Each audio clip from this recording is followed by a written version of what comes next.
আজকে একটা নাস্তার রেসিপি করব ডিম, ময়দা এবং দুধ দিয়ে। আর সেই জন্য এখানে একটা মিক্সিং বোল নিয়ে নিয়েছি, আর এখানে আমি দুটো ডিম দিয়ে দিব।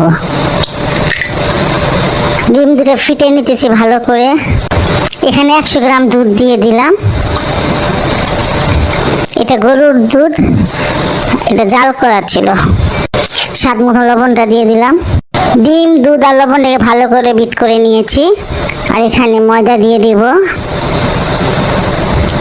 1 কাপ ময়দা দিয়ে দিব।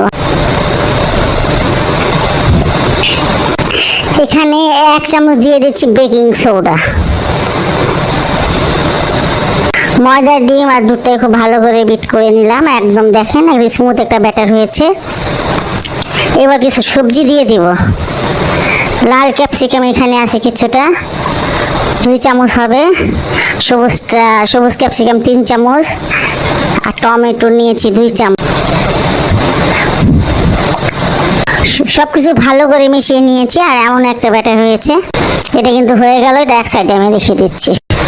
আমি একটা বেকিং ট্রে নিয়েছি আর বাটার পেপারটা দিয়ে দিয়েছি। আর এটা এখন ঢেলে দিচ্ছি, কারণ এটা বেক করব। এখানে আমি ব্ল্যাক পেপার কিছুটা ছিটিয়ে দিচ্ছি। এটা আপনার চুলায় তৈরি করতে পারেন আর ওভেনেও করতে পারেন। আমি ওভেনেই করব।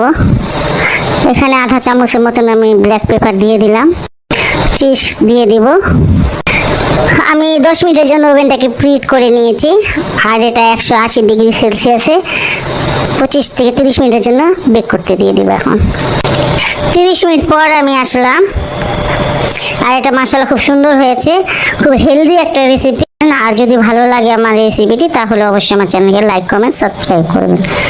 সবাই ভালো থাকুন, সুস্থ থাকুন, নিরাপদে থাকুন, এই দোয়া করি। আল্লাহ হাফেজ।